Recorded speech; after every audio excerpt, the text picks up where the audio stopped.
শব্দের বাইরে যে সত্য, সেখানেই শ্রীকৃষ্ণ। আপনি শুনছেন নীরবে কৃষ্ণবাণী। ওম শ্লোক ১। কর্ম আর ফল। কর্মণ্যেবধিকারস্তে মা ফলেষু কদাচনা মা কর্মফলহেতুর্ভূর্মা তে সঙ্গোস্ত্বকর্মণি। শ্রীকৃষ্ণ বলেন, তোমার অধিকার শুধু কাজ করার ওপর। ফল কি হবে, কখন হবে, কিভাবে হবে, এসব তোমার হাতে নেই।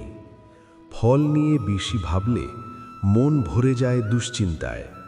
কাজটা ঠিকমতো করো, মন দিয়ে করো, বাকি সব ছেড়ে দাও। এই ছেড়ে দেওয়াই আসল শান্তি। ওম শ্লোক ২। নিজের শক্তি। উদ্ধারেদাত্মানম আত্মানম নাত্মানম অবসাদয়েৎ। জীবনে এমন সময় আসবে যখন কেউ পাশে থাকবে না। তখন তোমাকেই নিজেকে সামলাতে হবে। নিজেকে দোষ দেওয়া নয়, নিজেকে ভাঙা নয়, নিজেকে ধীরে ধীরে উঠিয়ে দাঁড় করানোই আসল শিক্ষা। নিজের উপর বিশ্বাস রাখলে ভেতর থেকে শক্তি আসে। ওম শ্লোক ৩। নিয়ন্ত্রণের ভ্রম। আমরা সবাই চাই সব কিছু নিজের নিয়ন্ত্রণে রাখতে, কিন্তু জীবন সে সুযোগ দেয় না। যে মানুষ সব কিছু ধরে রাখতে চায়, সে মানুষই সবচেয়ে বেশি কষ্ট পায়। আর যে মানুষ কিছু জিনিস ছেড়ে দিতে শেখে, সে মানুষই হালকা হয়ে বাঁচে। ওম শ্লোক ৪। সমতা।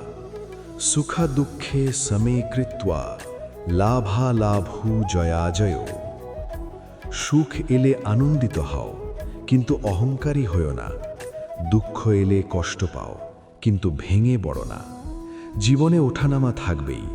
সমান দৃষ্টিতে দেখতে পারলেই মন শান্ত থাকে।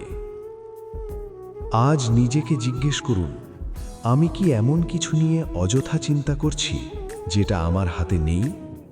যদি থাকে, আজ থেকেই সেটা ছেড়ে দেওয়ার চেষ্টা করুন। কাজ করুন মন দিয়ে, ফল ছেড়ে দিন শ্রীকৃষ্ণের হাতে।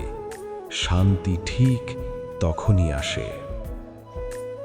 যা আপনার নিয়ন্ত্রণে নেই, তা নিয়ে নিজেকে শাস্তি দেবেন না।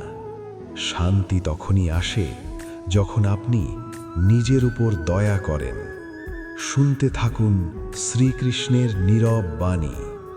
নীরবে কৃষ্ণবাণী, নীরবে কৃষ্ণবাণী, নীরবে কৃষ্ণবাণী।